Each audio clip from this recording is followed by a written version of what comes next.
Welcome to Healthy University, where we'll discuss issues and subjects on how you can live a healthier and more productive life. And now, here's your host for Healthy University, Alan Eisenberg. Hi, and welcome to another episode of Healthy U. This is your host, Alan Eisenberg, and I'm having a pretty good day today. It's a Monday, so it's always a little tough getting the brain active again, thinking about work, not thinking about the time off and all the other things that we ruminate about. And so some Mondays are better than others. This wasn't a bad one. I can't complain. So I kind of enjoyed it. And we're going to be talking about the brain a lot today because my guest today is Sarah Payton. She's a CNVC Certified Trainer and neuroscience educator who integrates brain science and the use of resonant language to heal trauma. She teaches and lectures internationally and is the author of the book, Your Resonant Self, Guided Meditations and Exercises to Engage Your Brain's Capacity for Healing. It's published by Norton Publishing in September of 2017. Welcome to the show, Sarah. Thank you, Alan. So I think there were several things that fascinated me. I was just looking through your website, and I think we'll hit on it a little later, but I love that you use the word empathy because I talk so much about how it's so different than sympathy and how we really have to find empathy. That's a learned subject. Sympathy, I think we're kind of born with. Yeah. We kind of know, if someone's down, we want to tell them something to make them feel better. And I think you had sent me some questions ahead, and I think as I read them, I was like, wow, what's really powerful here is what I'm talking about as my company, which is Bullying Recovery, discusses. It's after the bullying has happened, and then the bully becomes your brain telling you you can't do things, and you were, this is what's happened. So you were talking about the internal bully, which is what I really suffered with for 30 years. I had this internal bully telling me all of this stuff from the damage that was done to my brain, and not brain damage, but a damaged brain.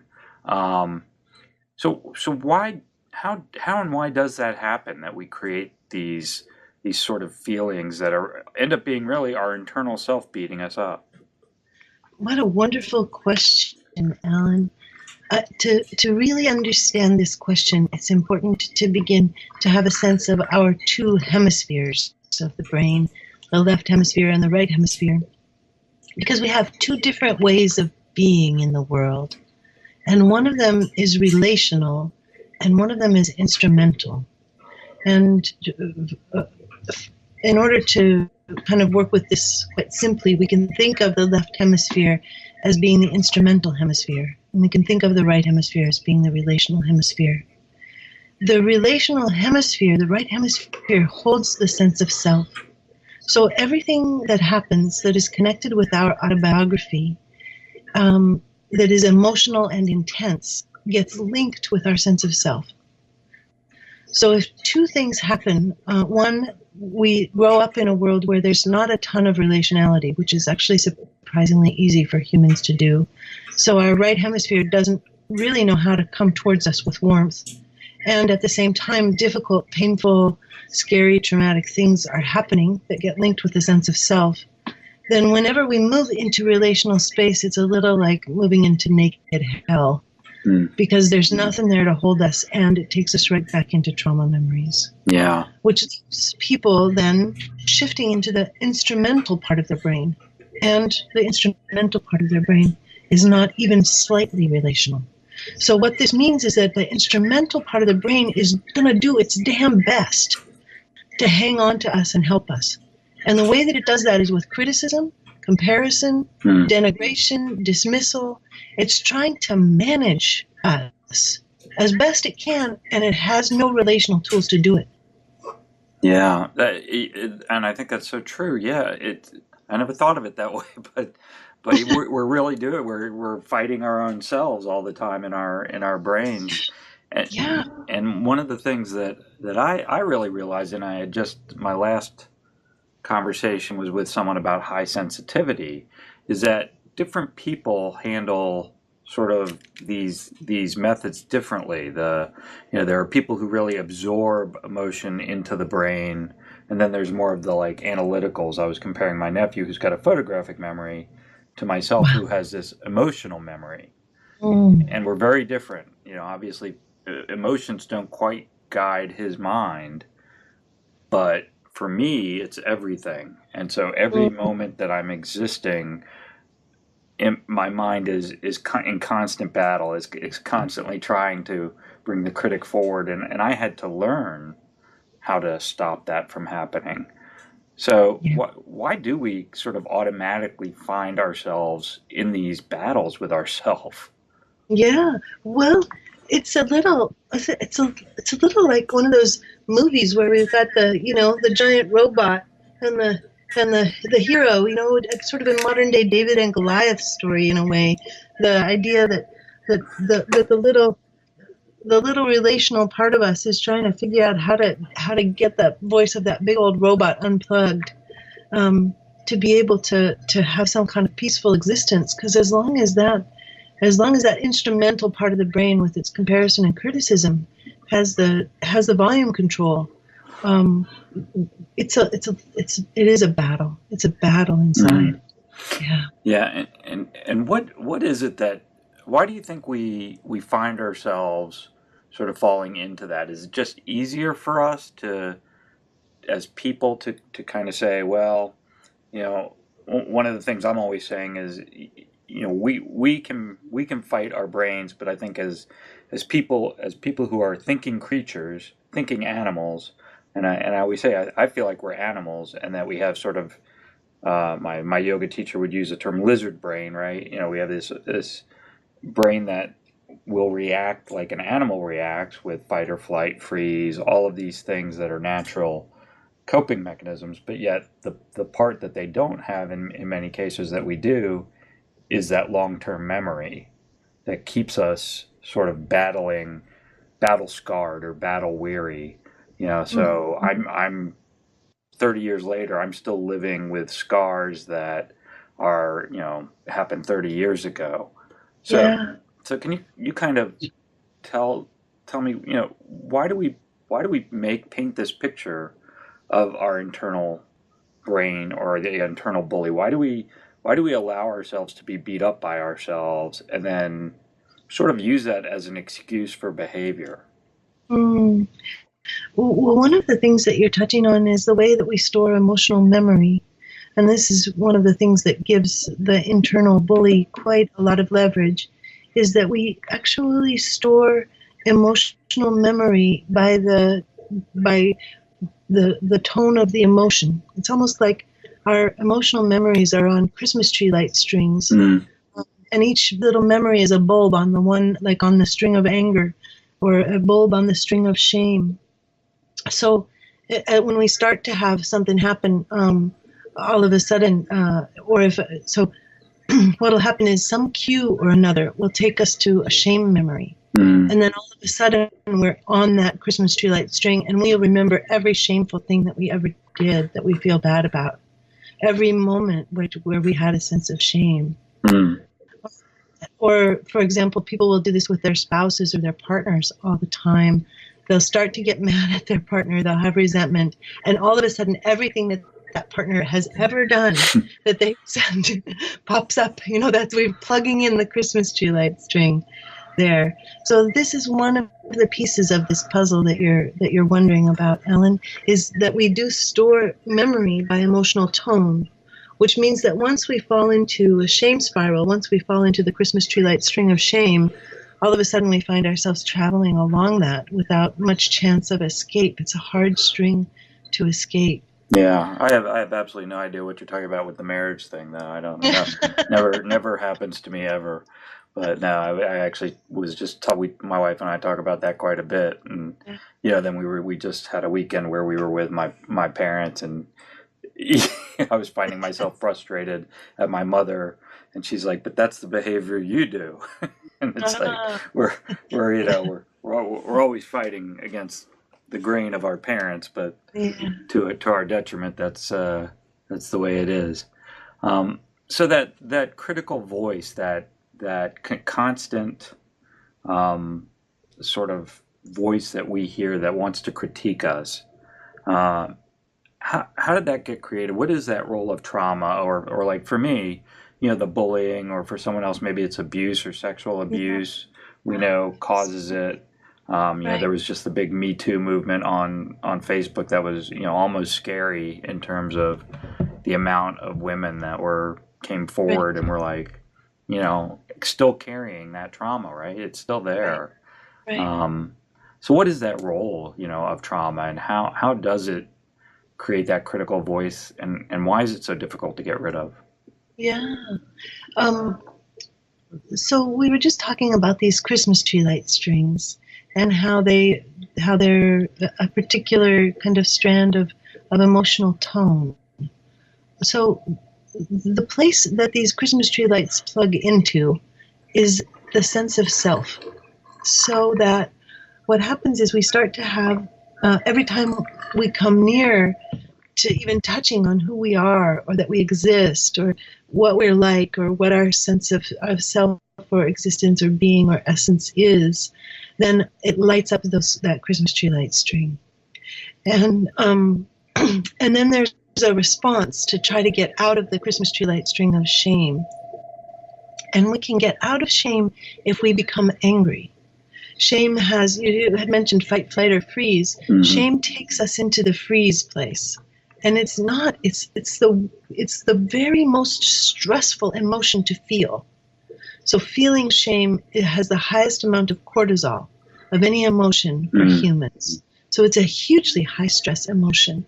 And the way that we will try to pop ourselves out of that, if we don't know how to be warmly self-accompanying, which is a way that's not stressful to pop us out of it, is to bring on the anger. Mm-hmm. So if we can be angry enough at ourselves for whatever it is that we did that we don't feel good about, the mistake we made, the slip up we made, using the wrong name for someone who's from history, getting countries mixed up, whatever these tiny little errors are that we'll make that we find so humiliating, then we notice that this cycle starts, this shame, self-anger cycle, which is actually the body's attempt to find its way out of the incredibly stressful state of shame and to move towards something that's got a little more life energy and a little more capacity for movement. So if we can get really pissed off at ourselves, then we're not stuck in shame and depression. Yeah. Yeah. I do think that anger, it's interesting, when you talk about getting pissed off or angry. And one of the things that I noticed is creating that reversal. So there's so many people that I know that I work with, and I'm sure you work with, who get into these situations of battles in their brain of past trauma and then turn to blame. So the first blame for me was the bullies, early on, and then the second blame becomes everything else, everybody else. It was a coping mechanism, so I could be angry, right? So, I kind of love Brene Brown talks about blame in a really interesting way, and how quick it is to react to blame. But I kind of do feel like it's that what she talks about is this loss of accountability and having to hold ourselves accountable.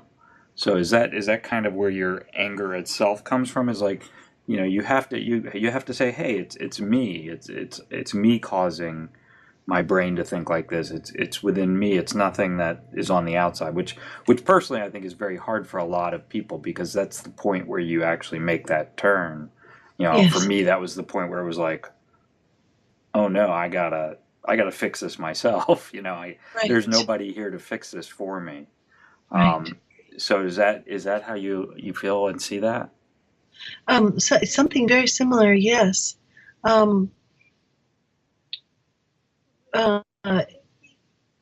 If we take a look at kind of what begins to diffuse, let's take a look at what begins to diffuse this voice of self-criticism, because this takes us in an interesting direction, and then we can come back to your question. If we take like the average thing that somebody says to themselves, you idiot, Sarah, you idiot, how could you have done that? Why did you do that again? that how many times do you have to make this mistake?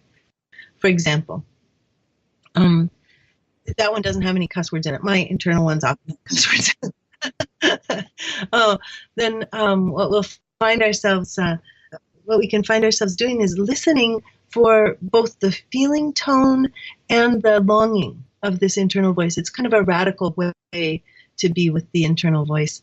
It comes very much from the nonviolent communication and Marshall Rosenberg's teachings about how to bring needs into the conversation with other humans, and so we can also bring needs into the conversation with ourselves. So we can say to that voice inside, we can say, Sarah, are you exhausted and hopeless? Are you so wanting to be able to know that Sarah is viable in this world, that she has all the skills and abilities that she needs to be able to survive?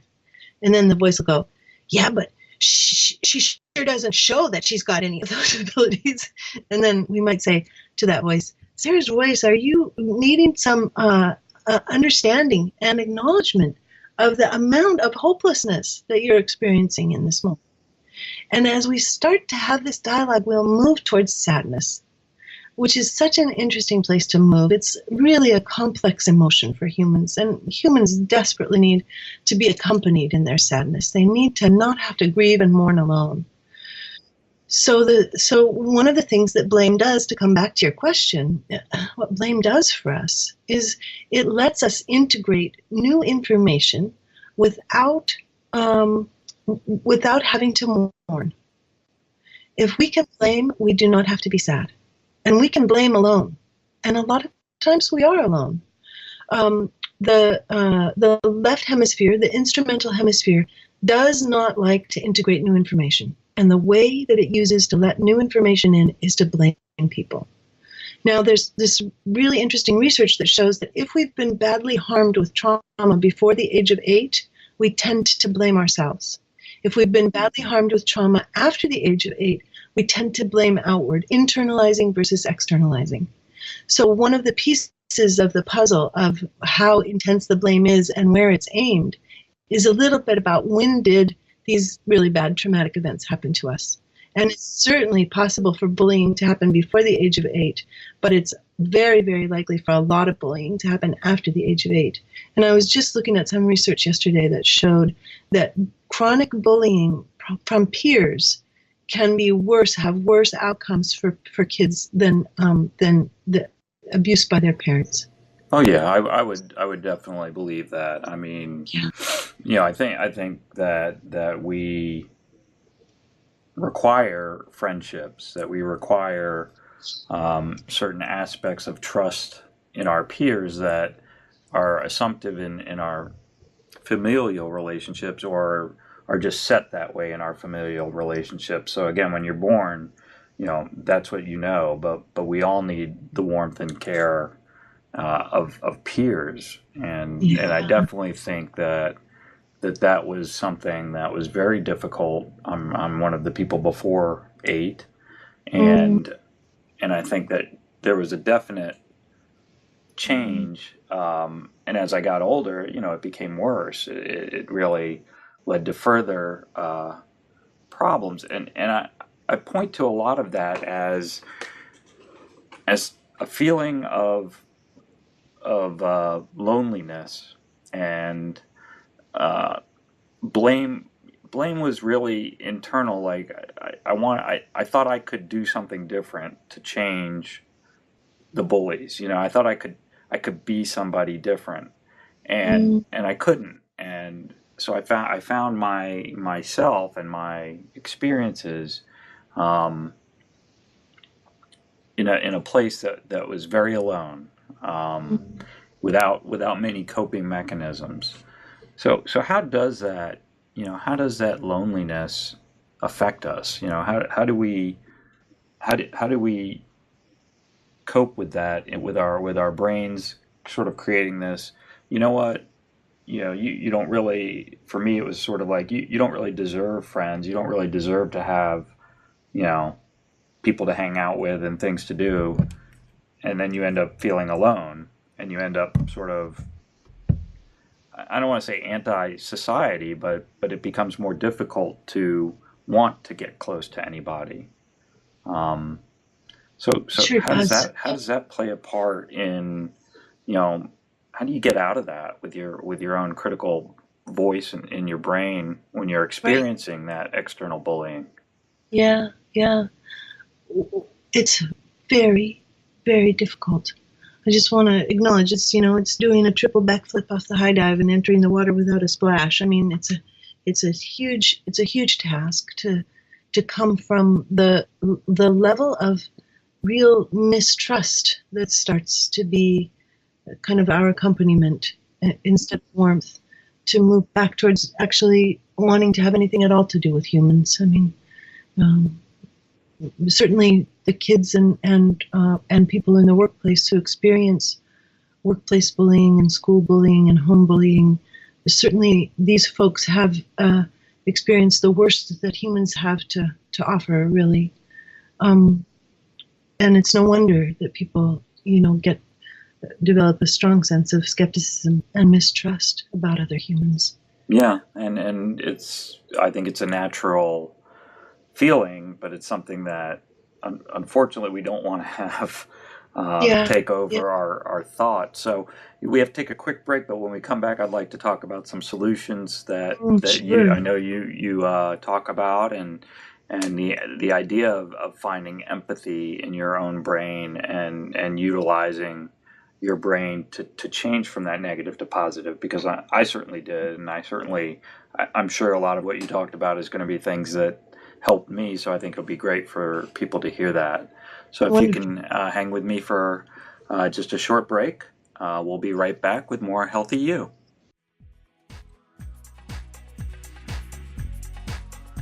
You're listening to Healthy University with Alan Eisenberg.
Hi, and welcome back to Healthy You. This is your host, Alan Eisenberg, and I'm here with Sarah Payton, and we're talking about the internal brain and how we heal from trauma using brain science, and very interesting different approaches. And just during the break, Sarah and I were talking about that she has maybe a little something that I'm willing to be the subject for.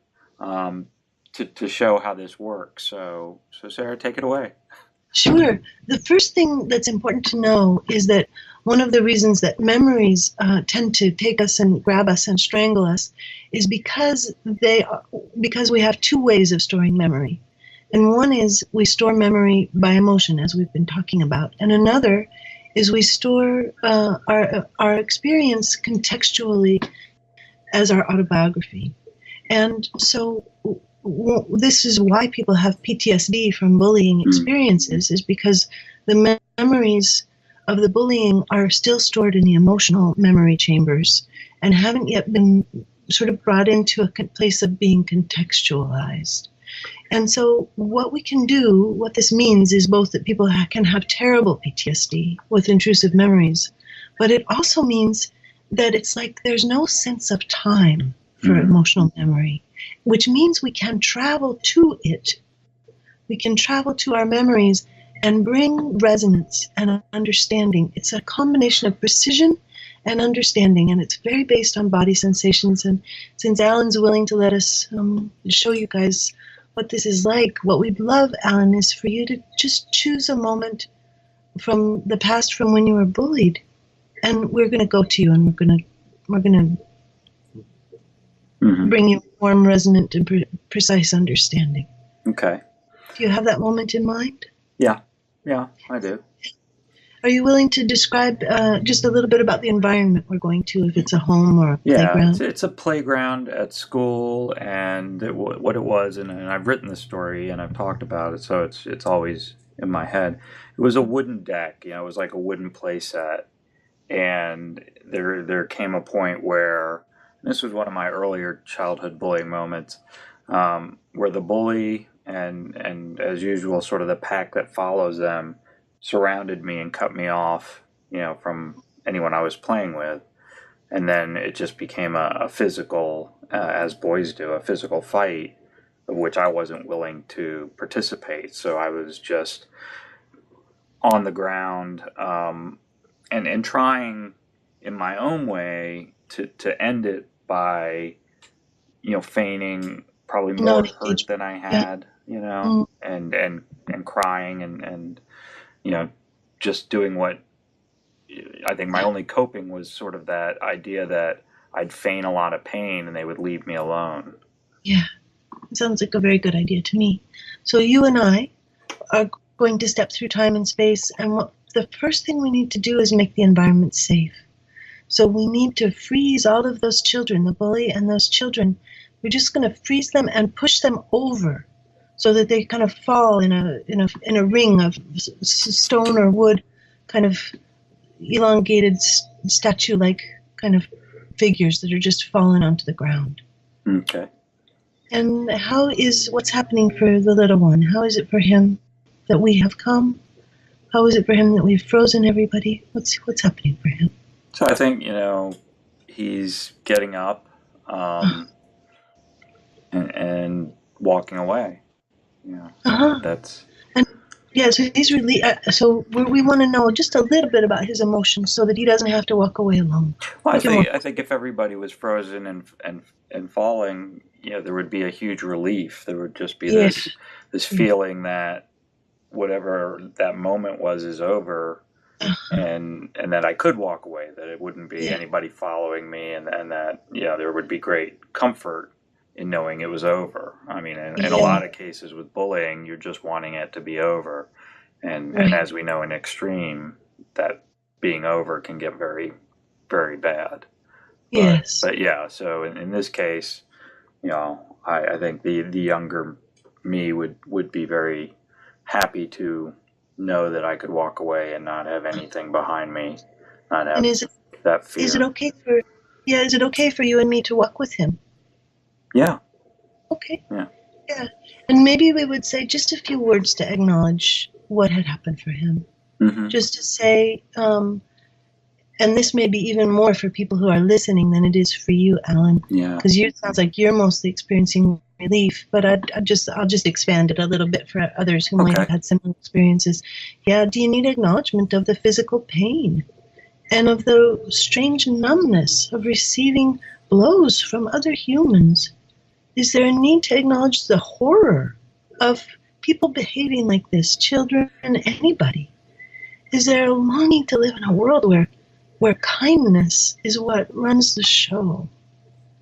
And do you need acknowledgement of that it can be embarrassing and really scary and lonely to receive bullying? That there's a real need for acknowledgement of the enormity of the experience. And then we'll just check in with your little guy who may just be experiencing total relief and not have any of this alive for him. What does he say? Well, no, I think you definitely hit the nail on the head. I think what I would I would just, obviously, if I'm with someone who says that to me, I know for me it would be like a physical hug or a physical touch. Like this idea of a comfort on the shoulder or anything like that, just to say I'm not alone. But again, it's you're probably right. I'm in a place where I've kind of worked through this, but you bring up something very interesting, which is the empathy brain, which as people go to your website, and what is empathy? And it's not that you're trying to say, oh, I'm sorry this happened. Do you want to go get some chocolate milk, or do you want to go? It's just the acknowledgement that you understand, or that even if you don't understand that this happened, this trauma happened, and you're there by their side. They're not alone. And so is that what when you talk about an empathy brain, trying to get that to start being the way you think? Yes, the way that you think and what you carry with you, because these moments of being bullied, of experiencing other trauma, the most difficult thing that happens for humans is this sense of being alone.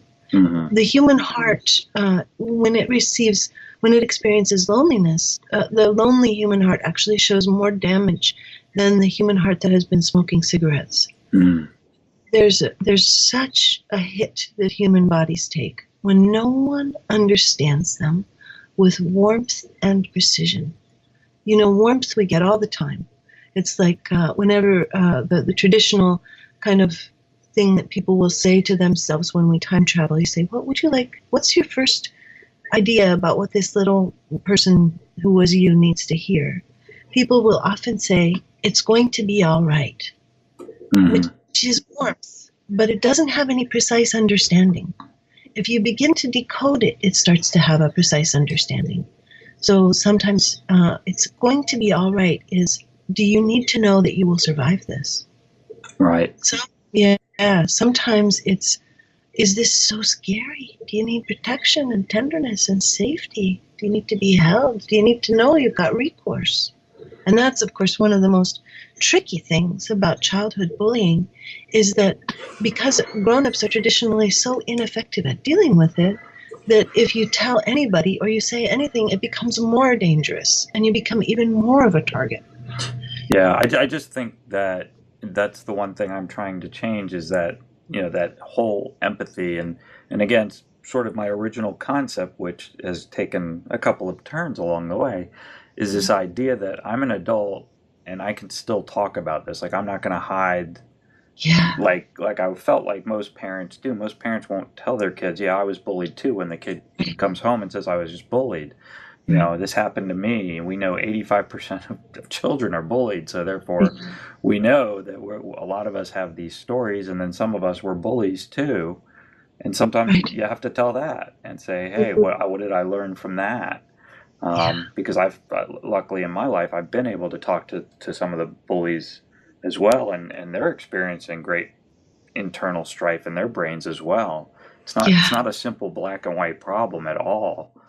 No. So that idea that it takes a full course of learning, of accepting, of coming to peace with, and creating an empathy story for yourself.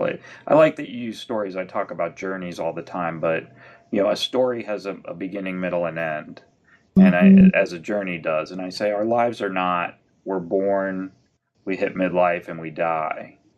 And it's filled with, we're more like a Bible, or something that has tons of stories in it. Tons of beginning, middle, and ends, and it's letting go at the end. What was the lesson we learned? That was sort of my biggest coping mechanism, was to allow that to story to end and not carry on as a rumination. And as we know, that's what our brains do, right? Right. Well, this is a beautiful segue back into our work with your little one. So if we can just return there just as a demo for others who may be kind of making this journey along with us. Sure. One of the final pieces of doing the work of time travel is, once your child's body relaxes, and you can tell, like your body was like relaxing. It was like, we got those guys down. You were like, Yeah. I am so relieved. It might have been done right there if if we hadn't been doing this as a demo to support others as well. But then the final question really is to yourself is, would you like to know that you don't have to live through the rest of your life again? You did that already. Mm-hmm. Would you like to come home with me? Would you like to live in my home? Would you like to live in my heart? Is one of the questions that we can ask. And sometimes, because we carry these really intense internal bullies with us, our heart doesn't even feel like a safe place to bring our inner child. In which case we bring the child to a safe place, a beautiful river, a beach, somewhere we think that they would like, a book, a never-ending bookstore, something that they would like to bring them out of that place so that our brains can really have a sense of contextualizing, of understanding, yes, that memory, which was so vibrant and so compelling, is something that happened in the past and no longer has that same quality. So the question is, for your little one, would you like to come back with Alan to a world where he has a podcast for people who need to be helped, who have experienced stuff like this? Well, of course. I mean, right? That's and you touch on several things that I think lead easily to the idea of learning to be mindful. And I know you talk about meditation. I think it was such an important part of my healing. I mean, everything started in my healing with breathing, right? It was a breathing meditation and an idea that you could control so much. And you were right when you were saying, there's a physiological and a psychological damage that's happening. And truly, you don't want, as bad as the psychological one is, you don't want the physiological one to get worse.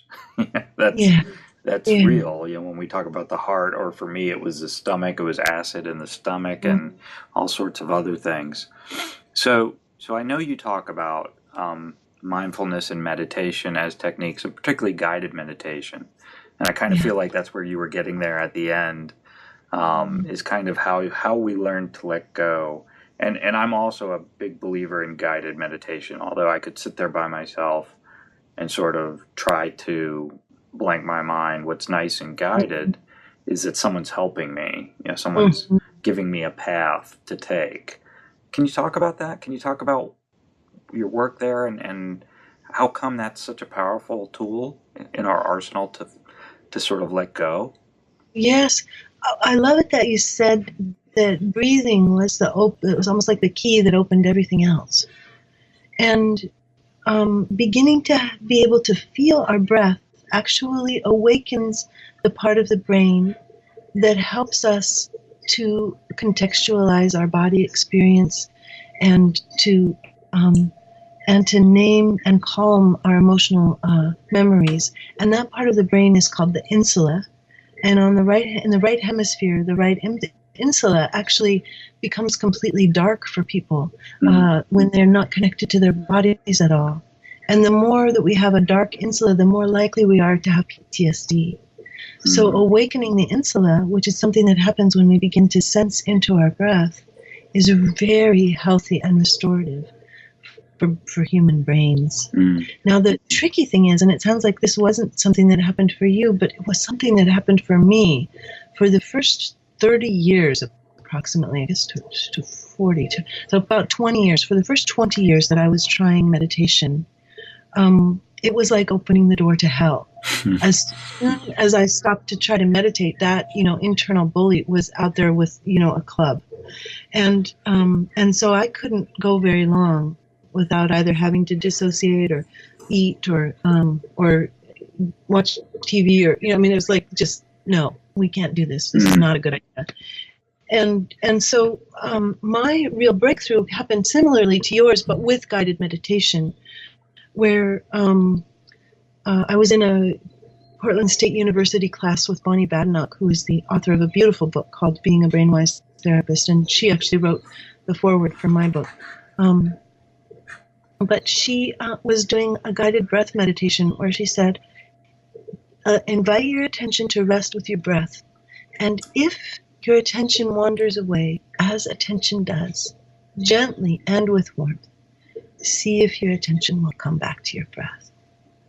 And this very simple sentence was the key to my movement, the key to my movement, the key to the book. It was, for the first time, I was given the instructions that helped me to have a warm experience of connection with myself, instead of any possibility of even closing my eyes, leaving me prey to the internal bully. And I think that a lot of people think that I think we all set expectations, number one.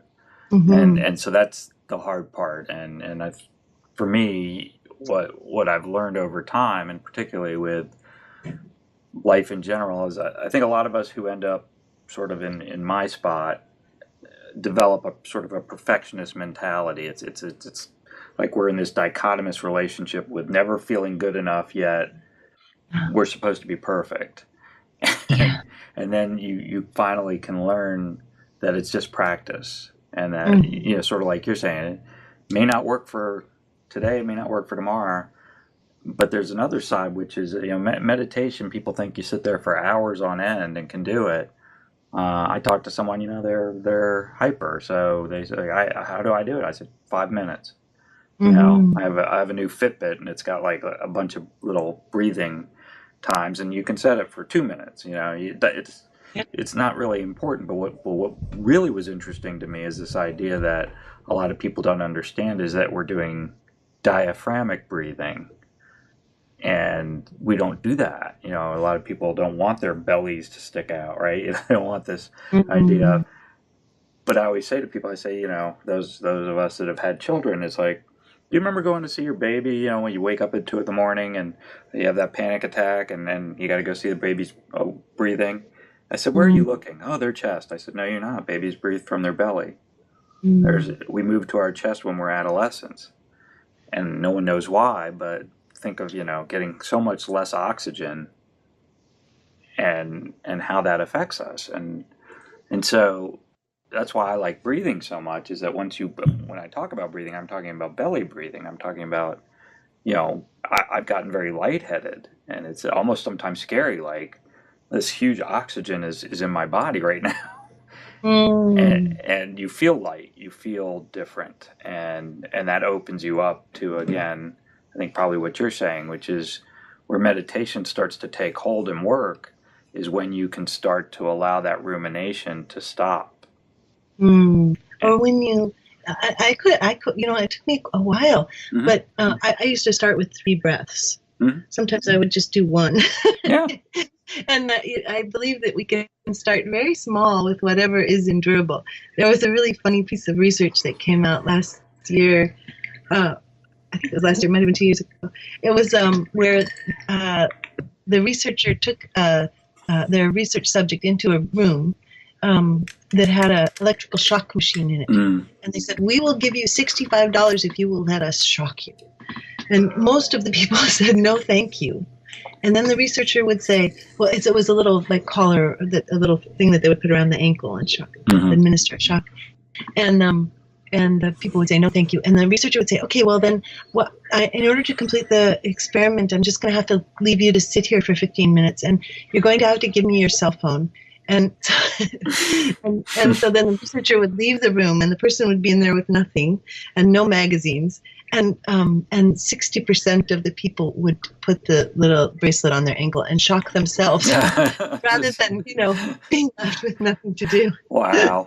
Yeah, that's interesting. Wow. So, yeah, for me, what this indicates is that we will do anything to escape our internal voices. Yeah, well, that's, you just, you'll hurt yourself, basically. That's right. Unfortunately, again, I mean, not to harp on it, but we know there are people who are self-harmers, or do things that are coping mechanisms, whether it's anorexia, bulimia, self-harm, or just do bad things. I know for me, I got trapped into hanging out with not the best crowd, kids that would accept me, and doing whatever they wanted to do, and just to continue to be accepted. So it is a journey. It is something I think if I've learned something from this conversation, it's that you do have coping mechanisms that you can use, but really, I think you and I both agree, you need to find a person to help you. I mean, don't go it alone. It's very hard. I mean, at the end of the day, you're going to have to fix your mind. That's what I always tell people. There is no magic coach, therapist, psychiatrist that's going to fix you. They're going to help you get to that point. They're going to give you techniques as you're doing, and I do. But you have to make that choice, and that's that empathetic choice. The thing I say is the empathy choice to self. That's selfish, which unfortunately so many words get bad connotations just because we use them in certain ways. Selfish, egotist. You can't. To me, you can't really care about others till you care enough about yourself. You can't really, love others. There's so many people I know who, think that by having a baby, they're going to all of a sudden find this love that they don't have. And then that doesn't do it. So they have another baby, and then and they keep hoping that something's going to change, but it's in them to change. So that's the way I see it. Well, I have a last question I like to ask all my guests, and I think your answer will be very interesting. But what habits, and I mean, it could be a habit you changed a while ago, or it could be more recent, have you changed to live a happier life these days? I think the biggest habit is this gradual turning toward the self with warmth. To have my first reaction to myself, instead of being, Sarah, how could you? To be, Sarah, no wonder. No wonder. No wonder you're tired. No wonder you're sad. No wonder you can't figure out what to do. No wonder you feel ashamed. And then just to follow that up with that precise understanding. Of course, So kind of the no wonder and of course are the biggest habits for me of supporting increasing growth and warmth and meaning. Yeah, that's great. I talk a lot about how if you can start to look at yourself in third person, if especially if you're going through something and you're in the midst of it, if you can start to develop a third person mentality and go, why is this happening to me? And why am I doing these things? It's again that idea that we should have someone else doing it, but it's great if you can learn to practice, right? And say, it's interesting this is happening to me, but I'm going to third person it, and I'm going to think about it as something's causing this. There's a causation, and what is it? And be more of a detective about your life, almost like, you have a mystery, and that's why some people spend so much time in therapy, because they don't want the mystery solved. And I always say that's what's there. There's this mystery, and for me, luckily, I knew what that was, but for others, it's repressed. It can be repressed, and that's where that PTSD comes from that you were talking about. So thank you for that answer. That was a great answer. So we're coming to the end of the show. So how can people reach out, learn more about you, your books, and your work, and get in touch with you? Yeah, first of all, the guided meditations are free as a download from the book website, which is yourresonantself.com. Yourresonantself.com. No spaces, just all the letters run together. And then, as you mentioned, I have my regular business website is empathybrain.com, which shows all the online study groups and workshops and in-person retreats. And I travel and teach all over the world. I teach in Canada and in the U.S., and I teach in Japan and in Poland and in the UK. So it's easy. It's easy somehow to find me somewhere. Wow. It sounds like a great opportunities you have. Well, Sarah, I've really enjoyed talking to you, and I think that exercise, I think it was maybe one of the most learning shows I've had, where I think there was a lot to learn, and I could probably listen to it 2 or 3 more times just to catch what some of the things that you were talking about. So I appreciate that, and thank you for coming on the show today and being part of Healthy You. Oh, thank you so much. It's really an honor to be able to work together in partnership to support folks who have suffered and who are finding their way. Thank you. Yeah, and that's what I say. It's all a partnership. We're all sort of these individuals who are actually, trying to make the world a better place together. And it's when we find each other. That's why I like doing this show, is because we find each other. So thank you again. And to the audience, I hope you enjoyed it, and I hope you'll join me next time for another episode of Healthy You. Thank you for listening to Healthy University, brought to you by Bullying Recovery, LLC. This podcast does not replace the need for medical advice, professional diagnosis, opinion, treatment, or services to you or any other individual. The information provided here or through linkages to other sites is not a substitute for medical or professional care, and you should not use the information in place of a visit, call, consultation, or the advice of your physician or other healthcare provider. Join us next time for more Healthy University.